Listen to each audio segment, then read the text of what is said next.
안녕하세요. 사랑하는 성도님, 영광의 주님이 우리와 함께 하십니다. 우리와 함께 하시는 주님을 찬양합니다. 기도합시다.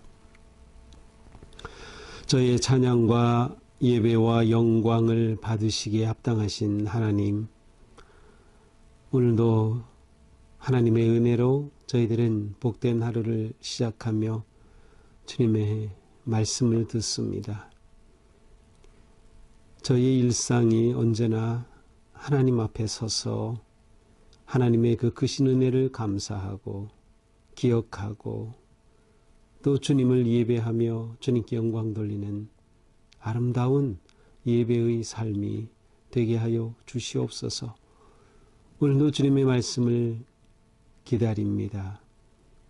우리의 마음을 열어주시고 깨닫게 하셔서 주님의 뜻과 음성을 듣게 하시고 들려주시는 말씀에 기쁨으로 순종하며 온전히 말씀 위에 세워지는 저희의 삶이 되게 하여 주시옵소서. 이 시간도 성령님 우리의 마음을 인도하여 주시옵소서. 예수님 이름으로 기도합니다. 아멘. 오늘 말씀은 민수기 29장 12절에서 마지막 40절까지입니다. 제가 중간까지만 읽겠습니다. 민수기 29장 12절입니다. 일곱째 달 15째 날에는 너희가 성회로 모일 것이요 아무 일도 하지 말 것이며 이래 동안 여호와 앞에 절기를 지킬 것이라. 너희 번제로 여호와께 향기로운 화제를 드리되 수송아지 13마리와 수대양 2마리와 1년 된 수대양 14마리를 다 흠 없는 것으로 드릴 것이며 그 소재로는 고운 가루 위에 기름을 섞어서 수송아지 13마리에는 각기 10분의 3이요 수대양 2마리에는 각기 10분의 2요 어린 양 14마리에는 각기 10분의 1을 드릴 것이며 상번제와 그 소제와 그 전제 외에 수염소 1마리를 속죄제로 드릴 것이니라. 17절입니다. 둘째 날에는 수송아지 12마리와 수대양 2마리와 1년 되고 흠없는 수대양 14마리를 드릴 것이며 그 소제와 전제는 수송아지와 수대양과 어린 양의 수혈을 따라서 규례대로 할 것이며 상번제와 그 소제와 그 전제 외에 수염소 1마리를 속죄제로 드릴 것이니라. 셋째 날에는 수송아지 11마리와 수대양 2마리와 1년 되고 흠없는 수대양 14마리를 드릴 것이며 그 소제와 전제는 수송아지와 수대양과 어린 양의 수혈을 따라서 규례대로 할 것이며 상번제와 그 소제와 그 전제 외에 수염소 1마리를 속죄제로 드릴 것이니라. 23절 14째 날에는 수송아지 10마리와 수대양 2마리와 1년 되고 흠없는 수대양 14마리를 드릴 것이며 26절 다섯째 날에는 수송아지 9마리와 수대양 2마리와 1년 되고 흠없는 수대양 14마리를 드릴 것이며 29절 여섯째 날에는 수송아지 8마리와 수대양 2마리와 1년 되고 흠없는 수대양 14마리를 드릴 것이며 32절 일곱째 날에는 수송아지 7마리와 수대양 2마리와 1년 되고 흠없는 수대양 14마리를 드릴 것이며 35절 여덟째 날에는 장엄한 대회로 모일 것이요 아무 일도 하지 말 것이며 번제로 여호와께 향기로운 화제를 드리되 수송아지 1마리와 수대양 1마리와 1년 되고 흠없는 수대양 7마리를 드릴 것이며 그 소제와 전제는 수송아지와 수대양과 어린 양의 수혈을 따라 규례대로 할 것이며 상번제와 그 소제와 그 전제 외에 수염소 1마리를 속죄제로 드릴 것이니라. 너희가 이 절기를 당하거든 여호와께 이같이 드릴지니 이는 너희의 서원제나 낙헌제로 드리는 번제, 소제, 전제, 화목제 외에 드릴 것이니라. 모세가 여호와께서 모세에게 명령하신 모든 일을 이스라엘 자손에게 말하니라. 아멘. 자, 오늘 말씀은 장막절에 관한 말씀이에요. 자, 지금 우리가 이제 민수기 29장으로 와서는 28장부터 해서 이스라엘 백성들이 하나님께 드려야 될 제사에 관한 말씀이죠.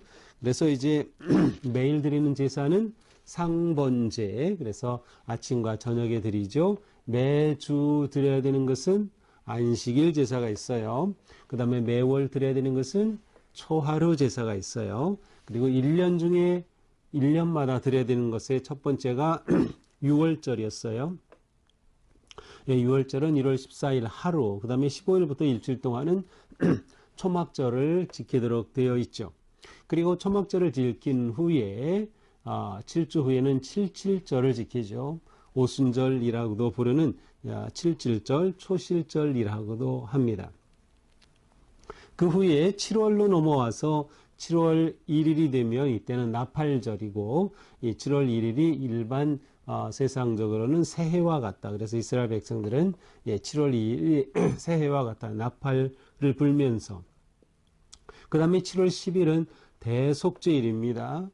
그리고 오늘 본문이 시작이 돼요. 오늘 본문은 바로 장막절에 관한 말씀이죠.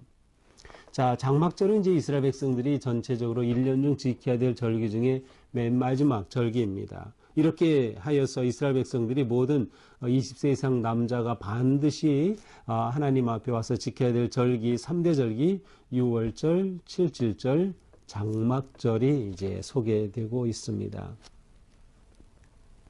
물론 장막절이 이제 성경적으로는 맨 마지막에 지키는 절기지만 이스라엘 백성들이 이제 민간에서 지켰던 절기 가운데 성경에 언급되는 것을 보면 수전절이라는 것이 있어요. 이것은 이제 요한복음에 나오는데, 수전절은 이스라엘이 그 성전을 되찾아 회복한 그것이 이제 예수님 오시기 전 164년경에 있었는데요. 하스모네안 왕조가 세워지는 이때 이것을 기념해서 수전절이라는 것이 이제 지켜졌고요. 그리고 12월에 가서 마지막으로 지켜지는 것이 12월 14일에 부림절이라는 것이 또 있긴 해요. 푸림이라고 불리는데, 이 부림절은 우리가 잘 아는 에스더, 구약 성경 에스더에 가서 보면은 이스라엘 백성들이 그 하만의 모함으로 인해서 유대인들이 다 죽일 그러한 수산 궁에 있는 그 에스더와 모르드게가 있는 그러한 역사적 배경에서 하만의 음모로 모든 유대인들이 다 죽임을 당할 뻔했는데, 에스더의 용기와 지혜와 신앙으로 이스라엘 백성들이 거꾸로 오히려 목숨을 건지고 하만 일당이 처형을 당하는 사건이 나오죠. 그때 이스라엘 백성들이 그렇게 구원받은 것을 기념하는 것이 이제 부림절, 푸림절이 있긴 합니다. 하지만 이제 성경의 규례로 나온 절기 중에서는 이제 장막절이 연중 맨 마지막이에요. 장막절은 언제 시작됩니까? 12절에 보니까 일곱째 달 15째 날 7월 15일에 장막절이 시작이 됩니다. 장막절 혹은 초막절이라고도 부르고요. 또 다르게는 수장절이라고도 부릅니다. 자, 장막, 초막. 이것은 금방 떠오르죠. 이스라엘 백성들이 출애굽한 이후에 광야 지나는 동안 그들은 장막 생활에서 텐트를 치면서, 그래서 이스라엘 백성들은 이 초막절 지키기 위해서는 평소에서는 잘 지은 집에서 살지만 이 초막절 기간 동안에는 야영을 하듯 이렇게 광야 생활을 기억하면서 하나님께서 우리를 이렇게 인도해 주셨다라고 하는 그 은혜를 기억하면서 장막절을 지킵니다. 장막절은 일주일간 지키지만 날짜로서는 8일이 돼요. 왜냐하면 15째 날에 너희가 성회로 모여라. 성회로 모이고 아무 일도 하지 말라. 오직 하나님을 예배하고 장막절을 지키는 거예요. 일상의 어떤 노동을 다 하지 못하도록 첫째 날은 그렇게 되어 있어요. 아무 일도 하지 말라. 그래서 이 첫째 날이 되면은 이제 여기 보니까 번제를 하나님께 드리죠. 번제를 드리는데 태워서 드리는 화제로 수송아지 13마리를 드립니다. 첫날이죠. 그리고 수대양 2마리, 1년 된 수대양 14마리 흠없는 것으로 드리게 되고, 여기에 이제 소제는 곡식제물이에요.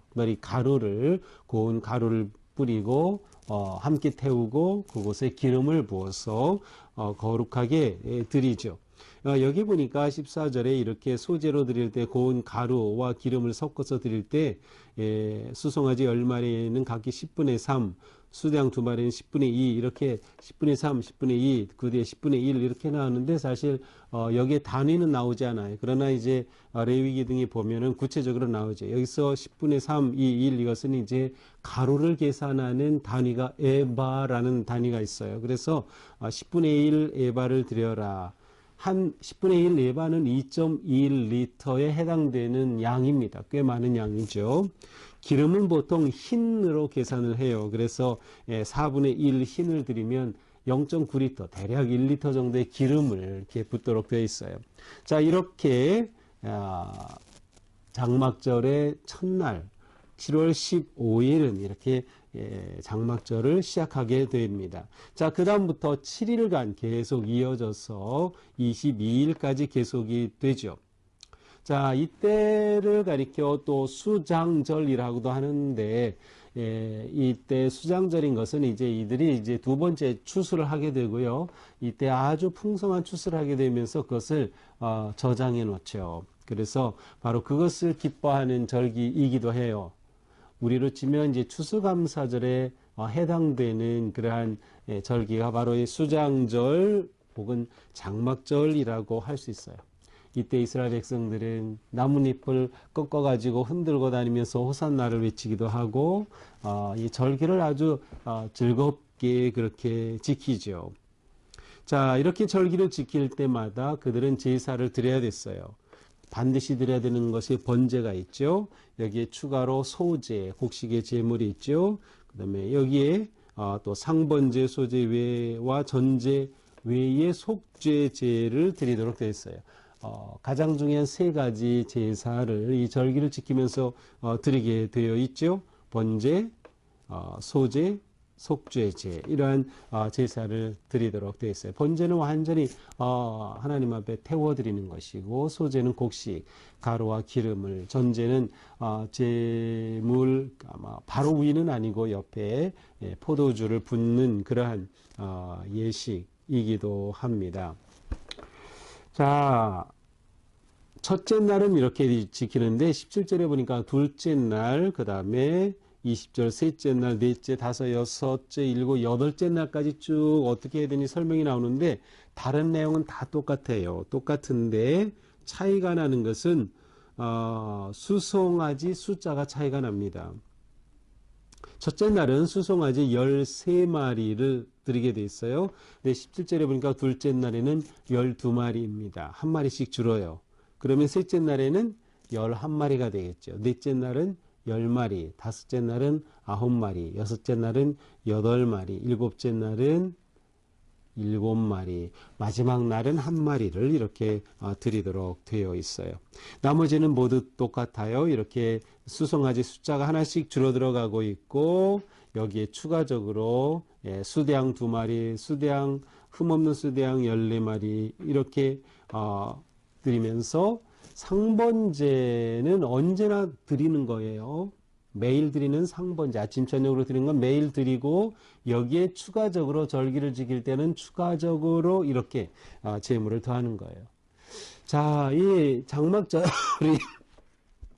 가장 크고 아주 풍성하게 지켰기 때문에 이때 드려지는 수송아지 숫자만도 70마리가 됩니다.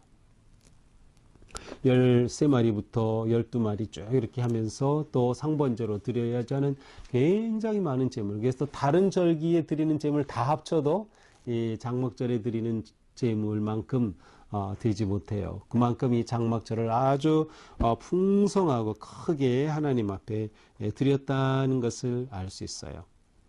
자, 마지막 여덟째 날에는 35절에 보니까 역시 또 성회로 모이는데 장엄한 대회로 모여라. 장엄한 대회로 모여라. 역시 이날도 모든 노동은 멈춰야 합니다. 아무 일도 하지 말아라. 전체 절기를 끝맺는 날이죠. 아주 중요한 날이에요. 그래서 장엄한 그러한 대회, 큰 성회로 모여라. 이때 드려지는 제물도 앞에서 나왔던 어제 우리가 보았던 나팔절에 드렸던 또 속죄일에 드렸던 것과 똑같이 그러한 같은 그러한 제물을 드리도록 되어 있습니다. 자, 전체 마무리하죠. 39절. 너희가 이 절기를 당하거든. 그래서 이 절기는 장막절뿐만 아니라 앞에서 나왔던 유월절, 초막절, 칠절절 모두 다 포함해요. 이 모든 절기를 맞이하거든 여호와께 이같이 드려야 한다. 예, 앞에 설명한 말씀대로 이렇게 드려야 한다. 자, 이것은 너희의 서원제나 낙헌제로 드리는 번제, 소제, 전제, 화목제 외에 드릴 것이니라. 자, 그러니까 이렇게 절기에 제사를 드리는 것 외에 이스라엘 백성들이 또 드리는 게 뭐가 있었어요? 네, 서원제가 있고 낙헌제가 있어요. 서원제는 우리가 잘 알듯이 마음의 어떤 뜻을 품고 하나님 앞에 맹세하면서 드리는 그러한 제사가 서원제겠죠. 낙헌제는 기쁨으로 드린다. 자발적으로 기쁨으로 하나님 앞에 드리는 그러한 제사. 하나님의 은혜를 생각할수록 감사하면 언제든지 자발적으로 드릴 수 있어요. 이러한 생활, 우리 감사 생활 더 중요하죠. 바로 이러한 낙헌제, 또 서원제는 추가적으로 더 진행되는 것이다. 이렇게 하여 모세가 하나님이 주신 모든 말씀들을 이스라엘 백성들에게 다 전해 주었습니다. 자, 이것이 오늘 말씀이죠. 자, 오늘 말씀을 보면서 어제 본문과 모두 연결이 되고 있어요. 가장 중요한 것은 예배가 일이다라는 거예요. 예배가 일이다. 자, 우리 성도들에게는 예배가 일입니다. 우리가 다른 일을 하다가 짬을 내서 예배를 드리는 게 아니라 예배가 우리의 가장 중요한 일이 되어야 돼요. 하나님 앞에 절기를 지킬 때는 모든 노동을 멈췄어요. 일을 하지 않는 거죠. 그런데 실은 하나님을 예배하는 예배가 일이었던 거예요. 우리에게는 예배가 일입니다. 예배 혹은 예전이라는 단어가 이제 영어로 liturgy인데 이것은 그리스말 레이투르기아에서 나왔어요. 레이투르기아가 노동이란 말이에요. 거룩한 노동이에요. 하나님 앞에 거룩한 노동, 예배가 우리의 일이다라는 것을 우리가 보아야 합니다. 이것은 개인적으로나 공동체, 교회적으로 마찬가지예요.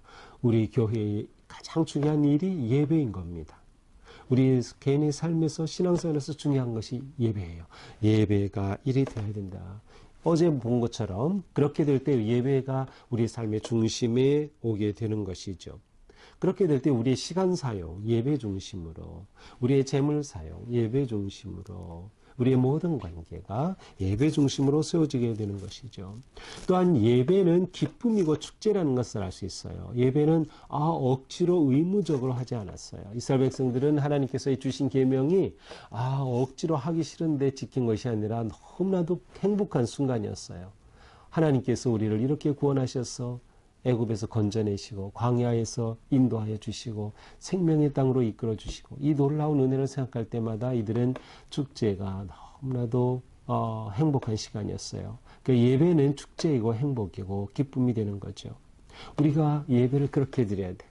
예배를 물론 엄숙하게 의미 있게 드리는 것도 중요하지만 우리의 마음에 감사와 기쁨이 넘치는 예배를 드리는 것. 그래서 우리의 모든 예배가 기쁨의 축제가 되어야 하는 것이죠. 이 예배는 그러므로 하나님 앞에 완전히 우리의 삶을 드리는 겁니다. 우리의 재물도 드리는 거죠. 우리의 마음을 드리는 거예요. 여기에는 드림과 헌신과 결단이 포함이 되어 있습니다. 자, 예배할 때, 제사할 때 이스라엘 백성들은 번제로 드렸죠. 그것은 완전히 자기를 부인하는 것, 다 태워서 하나님 앞에, 하나님만이 참된 하나님 신이십니다. 하나님만을 경배하고 높이는 것이죠. 이들은 소제, 곡식의 제물을 드리는 것은 헌신을 말해요. 우리가 하나님 앞에 우리 자신을 드리는 겁니다. 우리 자신을 하나님 앞에 산 제물로 드리는 것이죠. 헌신. 또한 이스라엘 백성들은 속죄제를 함께 드렸죠. 하나님과의 관계가 회복이 되면서 진정한 평화의 삶을 살아가는 것이죠. 바로 이것이 우리 나아가야 할 그러한 모습입니다. 모든 이러한 제사마다 소제가 있고 거기에 기름을 부은 것처럼 기름이라고 하는 것은 굉장히 의미가 있죠. 하나님의 임재하심과 성령의 함께하심, 또 인정하시고 받아주심, 이러한 많은 의미들이 있는데 바로 우리의 예배의 삶이 그와 같이 되어야 하는 거죠. 하나님이 받으시고 기뻐하시는 예배. 오늘 하루 우리의 삶도 하나님 앞에 드려지는 예배가 되어야 합니다. 우리의 모든 일상이, 모든 시간이 하나님 받으실 거룩한 삶의 예배가 되는 것. 그래서 우리 모두 하나님의 사랑받는 자녀들로 예배 중심, 또 우리가 예배 드리는 게 우리의 가장 중요한 일이다 라고 하는 그러한 믿음으로 힘쓰는 오늘 하루가 되기를 축복합니다. 기도합시다. 주님 감사합니다. 오늘 말씀처럼 저희의 삶이 온전히 주님 앞에 드려지고 헌신된 예배의 삶 되게 하여 주시옵소서. 예배가 우리의 일이고 예배가 교회의 일이고 예배가 우리의 가장 소중한 사명이 되도록 함께하여 주시옵소서. 예배 드릴 때마다 하나님의 거룩하신 임재하심 속에 기쁨이 넘치고 감사가 넘치고 하나님의 도우신 강한 성령의 역사가 충만한 복된 예배자가 되게 하여 주시옵소서. 예수님 이름으로 기도합니다. 아멘. 네, 오늘도 주님의 은혜 안에서 우리 삶이 거룩하고 복된 예배자로 세워지는 삶 되기를 축복합니다. 사랑합니다.